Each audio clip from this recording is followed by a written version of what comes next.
വചന ശുശ്രൂഷയിൽ പ്രത്യേകമായി നമ്മൾ കണ്ട് ധ്യാനിക്കുന്ന ഒരു വിഷയം നമ്മുടെ ജീവിതത്തിലാകാം, നമ്മുടെ കുടുംബത്തിലാകാം, നമ്മുടെ ദേശത്താകാം അനർത്ഥങ്ങൾ കടന്നു വരുന്ന സമയമുണ്ട്.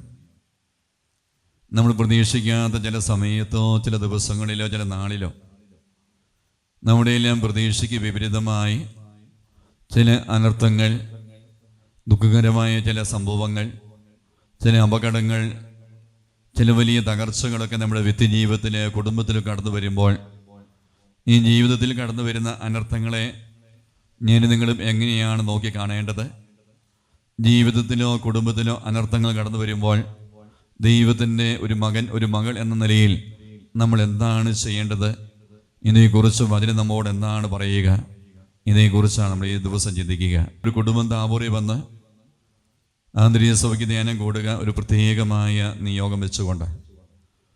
ഇവരുടെ ഈ കുടുംബജീവിതം ആരംഭിച്ചിട്ട് നീണ്ട 10 വർഷം കഴിഞ്ഞു. ഇത്രയും വർഷമായിട്ടും ഇതുവരെയും ഒരു കുഞ്ഞിനെ പോലും ലഭിച്ചിട്ടില്ല. കഴിഞ്ഞ 10 വർഷത്തിലധികമായി ദാമ്പത്യ ജീവിതം മുന്നോട്ട് പോകുന്നു. പക്ഷേ ഇതുവരെയും ദൈവികമായ അനുഗ്രഹം, സന്താന ഭാഗ്യമേലെ വെളിപ്പെടാതെ വന്നപ്പോൾ അനേകം ചികിത്സ ചെയ്ത്, അനേകം മരുന്നുകൾ കഴിച്ച്, പല ഡോക്ടർമാരെയും മാറി മാറി കണ്ട് സന്താന ഭാഗ്യം ലഭിക്കാതെ വന്നപ്പോൾ താബോർ മാതാവിൻ്റെ അതിശക്തമായ മാധ്യസ്ഥം യാചിച്ചുകൊണ്ട് ഇന്നും ജീവിക്കുന്നവനായ കർത്താവ് യേശുവിൻ്റെ സന്നിധിയിൽ ഇവിടെ കടന്നു വന്ന് കണ്ണുനീരോടെയാണ് ആ കുടുംബം പ്രാർത്ഥിക്കുക. ദൈവമേ, ഞങ്ങളുടെ ദാമ്പത്യ ജീവിതത്തിൽ, ഞങ്ങളുടെ കുടുംബജീവിതത്തിൽ ഒരു കുഞ്ഞിനെ നൽകി അനുഗ്രഹിക്കണമേ. കരവുയർത്തി സ്വരവുയർത്തുമെന്ന് പറഞ്ഞേ ഹല്ലേലൂയ.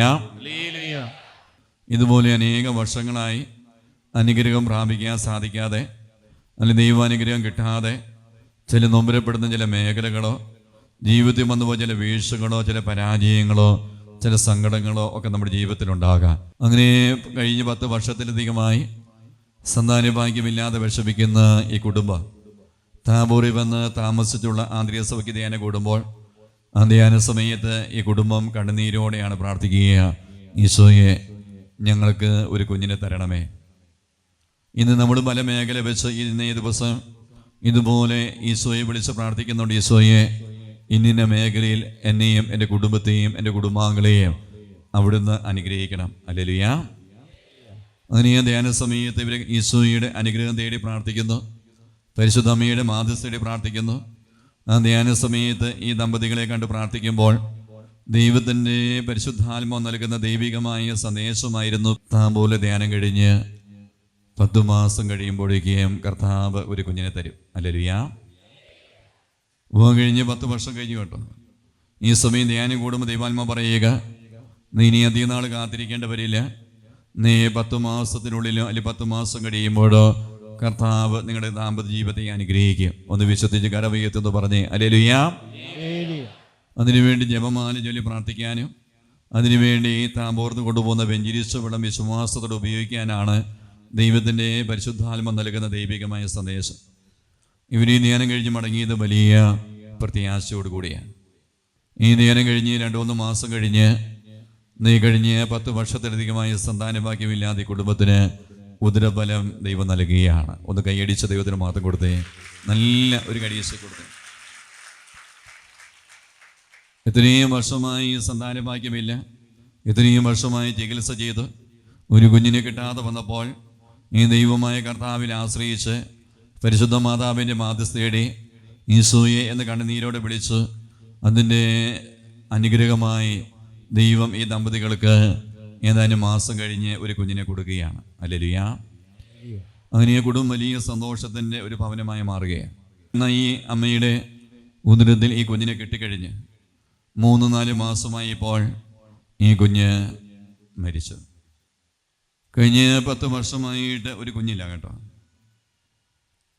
അനേകം ട്രീറ്റ്മെൻറ്റ് ഇതിനു വേണ്ടി ചെയ്തതാണ്. അവസാനം വൈദ്യശാസ്ത്രം ഉപേക്ഷിച്ചു. ആ സമയമാണ് ദൈവമായ കർത്താവിൽ ആശ്രയിച്ചാൽ, പരിശുദ്ധ മാതാവിൻ്റെ മാധ്യസ്ഥ പ്രാർത്ഥിച്ചാൽ ദൈവം അനുഗ്രഹിക്കും. ഈ വലിയ വിശ്വാസവും ബോധ്യമുള്ളത് കൊണ്ടാണ് ഈ താമോറാകുന്ന വചനകൂടാരത്തിൽ വന്ന് പരിശുദ്ധ അമ്മയുടെ മാധ്യസ്ഥയുടെ ഈശോയെ വിളിച്ച് ആ കുടുംബം കണ്ണുനീരോട് പ്രാർത്ഥിക്കുന്നത്. ഈ സമയം പലരും ബന്ധുക്കളൊക്കെ ഉപദേശിക്കാൻ വേണ്ടി വരും. ഒരുപക്ഷെ ഇനി പള്ളിയിൽ പോകേണ്ട ആവശ്യമില്ല, ധ്യാനം കൂടേണ്ട ആവശ്യമില്ല, പ്രാർത്ഥിക്കേണ്ട ആവശ്യമില്ല. കാരണം ഇതൊരു അനർത്ഥമാണ്. ആ വാക്കെന്ന് പറയാം എന്താണ്? പ്രതീക്ഷിക്കാതെ ജീവിതത്തിൽ കുടുംബത്തിൽ കടന്നു വരുന്ന അനർത്ഥം. അതുവരെ കുടുംബത്തിൽ വലിയൊരു സന്തോഷമായിരുന്നു. ഈ കുഞ്ഞില്ലാതിരുന്ന ഈ കുടുംബത്തിൽ ദൈവം ഒരു കുഞ്ഞിന് നൽകി കഴിഞ്ഞപ്പോൾ ആ കുടുംബം ഒരു സന്തോഷത്തിൻ്റെ കുടുംബമായി മാറി. അന്നേരമാണ് ഈ വലിയൊരു തകർച്ച, പ്രതീക്ഷിക്കാതെ കടന്നു വരുന്ന വലിയൊരു തകർച്ച. ഇങ്ങനെയൊക്കെ നമ്മുടെയൊക്കെ ജീവിതത്തിൽ ചില തകർച്ചകൾ, ചില പ്രതിസന്ധികൾ, ചില അനർത്ഥങ്ങൾ കടന്നു വരുന്നുണ്ട് കേട്ടോ.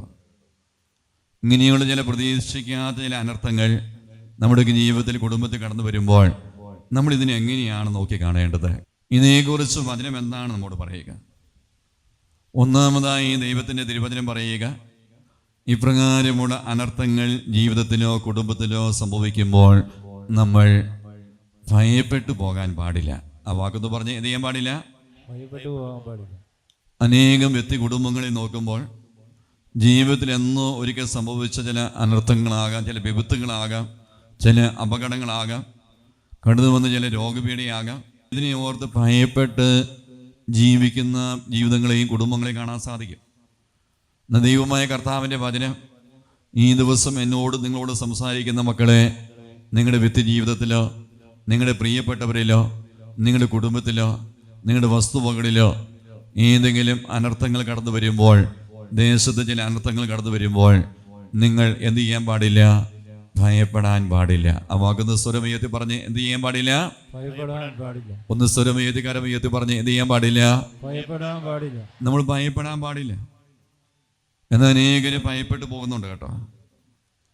ഇങ്ങനെ ഈ ഭയത്തിൻ്റെ മേഖല പ്രവേശിക്കുമ്പോഴാണ് നീ എല്ലാം അവസാനിച്ചു, നീ മരിച്ചാൽ മതി, നീ കൂട്ടമരണത്തിനെയും ആത്മഹത്യയുടെയും ചിന്ത പിശാച് നൽകുന്നത് ഈ അനർത്ഥങ്ങളിൽ ഒരു വ്യക്തി ഭയപ്പെട്ട് അല്ലെങ്കിൽ പരിഭ്രമിച്ചു പോകുമ്പോഴാണ്. ഹല്ലേലൂയ. ഇതെവിടെയാ ദൈവമായ കർത്താവിൻ്റെ വചനം നമ്മോട് സംസാരിക്കുക?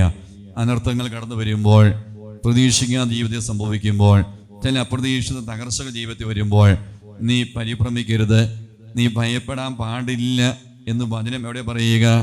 ഇത് വചനം നമ്മെ പഠിപ്പിക്കുന്നത് പിതാവായ ദൈവം സഭാനിയ എന്ന പ്രവാചകന്റെ പുസ്തകത്തിലൂടെയാണ്. സഭാനിയ എന്ന പ്രവാചകന്റെ പുസ്തകം 3-ാമത്തെ അധ്യായം 16-ാം വചനത്തിന്റെ അഭിഷേകം നമ്മുടെ ജീവിതത്തിൽ, കുടുംബത്തിൽ കിട്ടാൻ ആഗ്രഹിച്ച് ഒന്ന് കരമുയർത്തി പ്രാർത്ഥിച്ചുകൊണ്ട് പറയാമോ? ഹല്ലേലൂയ. പ്രിയമുള്ള ഈ വചനം മനസ്സിൽ കുറിച്ച് വെക്കണം കേട്ടോ. സഭാനിയയുടെ പുസ്തകം 3-ാമത്തെ അധ്യായം എത്രാമത്തെ വചനമാണ്? 16-ാമത്തെ വചനം. മറന്നുപോകല്ലേ, ആ വചനം എന്ന് പറഞ്ഞേ. 16-ാമത്തെ വചനമാണ്. അധ്യായമോ 3-ാമത്തെ അധ്യായം. നമ്മുടെ ജീവിതത്തിൽ ചില അർത്ഥങ്ങൾ വരുമ്പോൾ, ചില പ്രതിസന്ധികൾ, ചില തകർച്ചകൾ കടന്നു വരുമ്പോൾ ഈ വചനം മനസ്സിൽ ഉരുവിടണം കേട്ടോ. ഈ മേഖലയിൽ ഈ വചനം നമുക്ക് വലിയ ഒരു വിടുതലാണ്. ഈ വചനം വലിയൊരു കരുത്താണ് നമുക്ക് പ്രദാനം ചെയ്യുന്നത്. ഈ വചനാഭിഷേകത്തിന് വേണ്ടി ഒന്നുകൂടി ദാഹിച്ച് കരവയ്യത്ത് പറഞ്ഞേ ഹല്ലേലൂയ. വചനം പറയുന്നത്, ഇസ്രായേലിൻ്റെ രാജാവായ കർത്താവ് നിങ്ങളുടെ മധ്യയുണ്ട്. നമ്മുടെ ദൈവമായ കർത്താവ് രാജാവാണ് കേട്ടോ. ഈ രാജാവായ ദൈവമായ കർത്താവ് ആരുടെ മധ്യയുണ്ട്? മറ്റാരുടെ മധ്യയല്ല. നിന്റെ കൂടെ കർത്താവുണ്ട് കേട്ടോ. ഈ ദൈവമായ കർത്താവ് നമ്മുടെ ഭവനത്തിലുണ്ട്. ഈ ദൈവമായ കർത്താവ് നമ്മുടെ മധ്യയുണ്ട്. വിശ്വസിക്കാൻ പറ്റുമെങ്കിൽ കരം ഉയർത്തി ഒന്ന് പറഞ്ഞേ ഹല്ലേലൂയ. ഈ ദൈവമായ കർത്താവ് എൻ്റെ കൂടെയുണ്ട്. ഈ ദൈവം എൻ്റെ കുടുംബത്തിൻ്റെ മധ്യയുണ്ട്. ഈ ദൈവമായ കർത്താവ് എൻ്റെ ഉള്ളിൽ വസിക്കുന്നു. ഈ ഒരു ചിന്തയിലേക്ക് ഈ കാലഘട്ടത്തിൽ നമുക്ക് പ്രവേശിക്കാൻ സാധിക്കണം. നമുക്ക് എത്ര പേർക്ക് വിശ്വസിക്കാൻ സാധിക്കുന്നുണ്ട്? നമ്മുടെ കുടുംബത്തിൽ, നമ്മുടെ കുടുംബ മധ്യയെ, നമ്മുടെ വ്യക്തി ജീവിതത്തിൽ, നമ്മുടെ കുടുംബാംഗങ്ങളിൽ, നമ്മുടെ പ്രിയപ്പെട്ട മക്കളിൽ, നമ്മുടെ ജീവിത പങ്കാളിയിൽ, നമ്മുടെ മാതാപിതാക്കളിൽ ഈ ദൈവമായ കർത്താവ് വസിക്കുന്നു എന്ന് നമുക്ക് എത്ര പേർക്ക് വിശ്വസിക്കാൻ സാധിക്കുന്നുണ്ട്? നമ്മുടെ കുടുംബത്തിൻ്റെ മധ്യയെ ഈ രാജാതിരാജനായ കർത്താവ് നിൽപ്പുണ്ട് എന്ന് നമുക്ക് എത്ര പേർക്ക് വിശ്വസിക്കാൻ പറ്റുന്നുണ്ട്? ഈ കഴിഞ്ഞ ഏതാനും ആഴ്ച മുമ്പ് ഒരു കുടുംബത്തിലെ ഒരു വ്യക്തി സംസാരിക്കുക. അവർ വലിയ പ്രതീക്ഷയോടു കൂടിയാണ് ഒരു പുതിയൊരു ഭവനം പണിതത്. നമുക്കറിയാം, നമ്മളൊരു ഭവനം പണിയുമ്പോൾ ആ ഭവനം പണിയുന്ന കുടുംബത്തിന് വലിയ പ്രതീക്ഷയുണ്ട്. അപ്പോൾ എത്രയും നാളത്തെ സ്വപ്നമാണ്, എത്രയും നാളത്തെ ഒരു ആഗ്രഹമാണ് ഒരു ഭവനം നിർമ്മിക്കുക എന്നുള്ളത്. ഈ വ്യക്തി സംസാരിച്ചപ്പോൾ ഈ വ്യക്തി പറഞ്ഞ, അച്ഛാ, ഞങ്ങൾ അനേകം നാൾ കാത്തിരുന്ന് പ്രാർത്ഥിച്ചിട്ടാണ് ഒരു പുതിയ വീട് പണി കഴിഞ്ഞ് ഞങ്ങൾ വെഞ്ചിരിച്ച് കയറി കൂടിയത്. എന്നാൽ ഈ വീട് പണിത് വെഞ്ചരിച്ച് കയറി കൂടിയ 2 ദിവസത്തിനുള്ളിൽ ആ വീട്ടിൽ 2 മരണം നടന്നു. ഈ പുതിയ വീട് വെഞ്ചരിച്ച് കയറി കൂടി കഴിഞ്ഞപ്പോൾ 2 പേര് ആ കുടുംബത്തിൽ മരിക്കുകയാണ്. ഒരു അപകടം ഉണ്ടായി. അപ്പോൾ അനേകർ ഇവരോട് പറഞ്ഞു, ഈ വീട് വെച്ചതാണ് പ്രശ്നം, ഈ വീട് താമസയോഗ്യമല്ല, അതുകൊണ്ട് ഈ വീട് വിറ്റോ അല്ലെങ്കിൽ വീടിൽ മാറിക്കോ. ഇങ്ങനെ ചില അനർത്ഥങ്ങൾ കടന്നു വരുമ്പോൾ, ചില മരണങ്ങൾ കടന്നു വരുമ്പോൾ, പ്രതീക്ഷിക്കാൻ ചില അപകടങ്ങൾ കടന്നു വരുമ്പോൾ നമ്മൾ എത്ര പേരാണ് വളരെ വേഗം അന്ധവിശ്വാസത്തിൻ്റെ പിടിയിലേക്ക് അമർന്നു പോകുക. ഇങ്ങനെ വീട്ടിൽ ചില അനർത്ഥങ്ങൾ ഉണ്ടാകുമ്പോൾ, അതിൽ ചില അപകടങ്ങൾ കടന്നു വരുമ്പോൾ, ഇന്ന് ദൈവാനുഗ്രഹമില്ലാത്ത വീടാണ് എന്ന് നമ്മുടെ നാവ് ഉയർത്തി നമ്മൾ പറയരുത് കേട്ടോ. ഈ വീട് 2 ദിവസം മുമ്പ് വെഞ്ചരിച്ചത്. ഈ വെഞ്ചരിച്ചു കഴിഞ്ഞപ്പോൾ ഈ ഭവനം ആരുടെ വീടായി മാറി? ഒന്ന് പറഞ്ഞ്, ഈ ഭവനം ആരുടെ ഭവനമായി മാറി? അത് പിന്നെ നമ്മുടെ വീടല്ല കേട്ടോ. നമ്മളവിടെ താമസിക്കുന്നു, നമ്മൾ നിർമ്മിച്ചു എന്നൊക്കെ നമുക്ക് പറയാം. പക്ഷെ വെഞ്ചരിച്ചു കഴിഞ്ഞപ്പോൾ ഈ ഭവനം ദൈവത്തിൻ്റെ ഭവനമായി മാറി. ഒന്ന് കൈയടിച്ച ദൈവത്തിന് മാത്രം കൊടുത്തേ, നല്ല ഒരു കരോഷ ദൈവത്തിന് കൊടുത്തേ. സെബാനിയുടെ പുസ്തകം 3-ാം അധ്യായം 16-ാം വചനം പറയുന്ന പോലെ ഇസ്രായേലിൻ്റെ രാജാവായ കർത്താവ് ഈ കുടുംബത്തിൻ്റെ മധ്യയുണ്ട് കേട്ടോ. ദൈവത്തെ നിസ്സാരമായി നമ്മൾ കാണരുത്. അനേക ലക്ഷം ദൈവമക്കൾ ദൈവത്തെ കാണുന്നത് മനുഷ്യരെ പോലെയാണ് കേട്ടോ. ദൈവത്തെ ഒരിക്കലും മനുഷ്യരെ കാണുന്നത് പോലെ നമ്മൾ കാണരുത്. ദൈവത്തെ ദൈവമായി നമ്മൾ കാണണം. അതിശക്തനായ ദൈവം, രാജാതിരാജനായ ദൈവം, ഇസ്രായേലിൻ്റെ കർത്താവ് ഈ ഭവനം വെഞ്ചരിച്ചു കഴിഞ്ഞപ്പോൾ ഈ ഭവനത്തിൻ്റെ മധ്യയുണ്ട്. അന്ന് ദൈവം ഈ കുടുംബത്തിൻ്റെ മധ്യയുണ്ടെങ്കിലും പിന്നെ എന്തുകൊണ്ടാണ് ഈ അപകടം സംഭവിക്കുക? ഈ അപകടങ്ങളും ഈ അനർത്ഥങ്ങളും ഈ മരണങ്ങളും ഇതുമൂലം ജീവിതത്തിൽ സ്വാഭാവികമായി കടന്നു വരുന്നതാണ്. ഇങ്ങനെയൊക്കെ അനർത്ഥങ്ങൾ വരുമ്പോൾ, ചില അപകട തകർച്ച വരുമ്പോൾ ദൈവമായ കർത്താവിൻ്റെ വചനം പറയുക. തുടർന്നുള്ള വചനം പറയുന്നുണ്ട്, ഇസ്രായേലിൻ്റെ രാജാവായ കർത്താവ് നിങ്ങളുടെ മധ്യയുണ്ട്, നിങ്ങൾ ഇനിമേൽ നിങ്ങൾ അനർത്ഥം ഭയപ്പെടേണ്ടതില്ല. ഹല്ലേലൂയ. ഈ ദൈവമായ കർത്താവ് മധ്യയുള്ളത് കൊണ്ട് നിങ്ങൾ ഇനിമേൽ, ഇന്നലെ വരെ നമ്മൾ ഭയന്ന് കഴിഞ്ഞ വ്യക്തിയാകാം. ഈ സംഭവിച്ച അപകടങ്ങളെക്കുറിച്ച്, അനർത്ഥങ്ങളെക്കുറിച്ച്, ചില ബാധ്യതയെക്കുറിച്ച്, അപ്രതീക്ഷിതമായി ചില വന്ന കടബാധ്യതയെക്കുറിച്ച്, രോഗപീഠയെക്കുറിച്ചൊക്കെ ഭയപ്പെട്ട് കഴിഞ്ഞ വ്യക്തിയാകാം. അതെല്ലാം കർത്താവ് വിസ്മരിക്കുകയാണ് കേട്ടോ. എന്നിട്ട് വചനത്തെ പറയുക, ഇന്നലെ വരെ എങ്ങനെ ചിന്തിച്ചു അതല്ല ദൈവം ആഗ്രഹിക്കുക. ഇന്ന് ഈ സമയം മുതൽ നിങ്ങൾ ഇനി മുതൽ എന്ന് പറയുമ്പോൾ ഈ നിമിഷം മുതൽ ഞാൻ നിങ്ങളും എന്തിനെ ഭയപ്പെടാൻ പാടില്ല? അനർത്ഥം ഭയപ്പെടാൻ പാടില്ല. ഇതുമൂലം അനേകം വചനങ്ങളിലൂടെ ദൈവമായ കർത്താവ് ഇന്ന് നമ്മോട് എന്ത് ചെയ്യുന്നുണ്ട്? സംസാരിക്കുന്നുണ്ട്. ആ വാക്കെന്ന് പറഞ്ഞ് എന്ത് ചെയ്യുന്നുണ്ട്?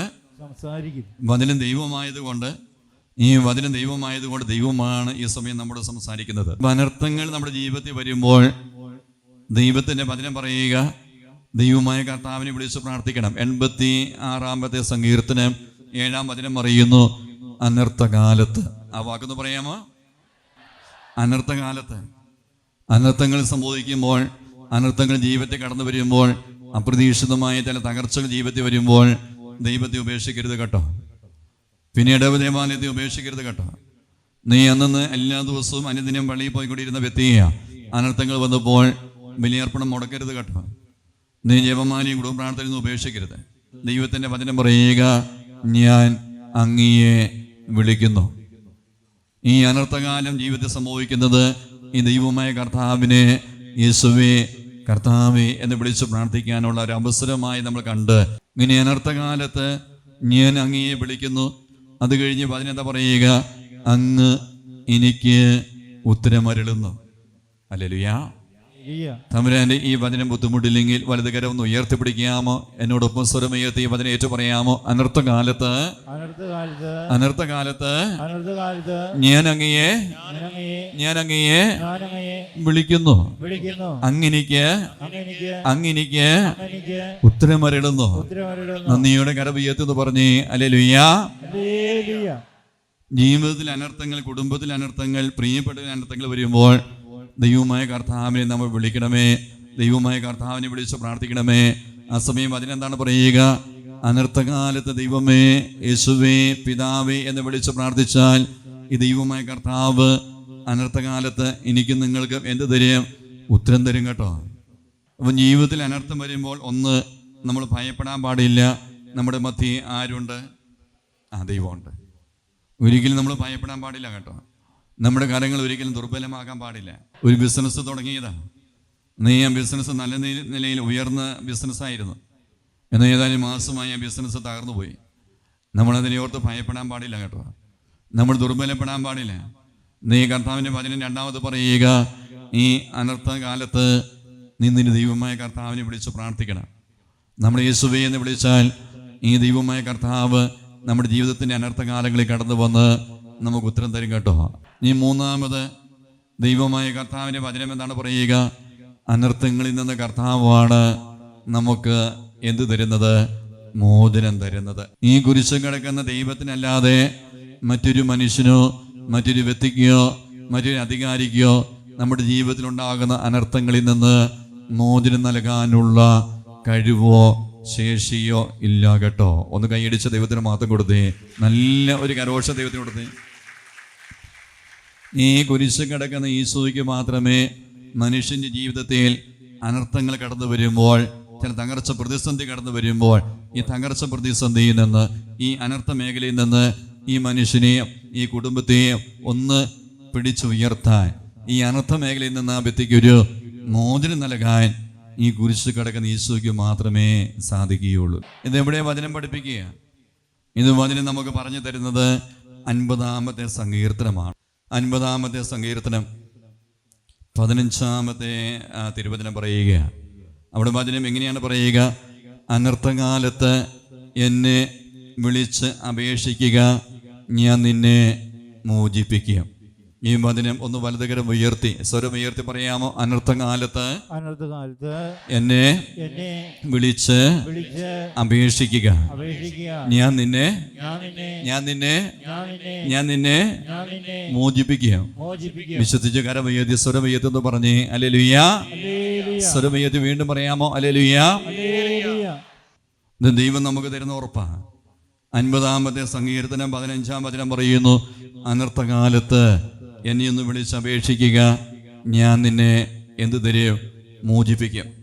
ഈ അനർത്ഥ മേഖലയിൽ നിന്ന് ഒരു വ്യക്തിയെ മോചിപ്പിക്കുന്നത്, ഒരു വ്യക്തിക്ക് മോചനം നൽകുന്നത്, ഒരു വ്യക്തി ആ മേഖലയിൽ നിന്ന് ഉയർത്തിക്കൊണ്ടുവരുന്നത് ആരാണ്? ഈ കുരിശ് കിടക്കുന്ന ഈശോയ.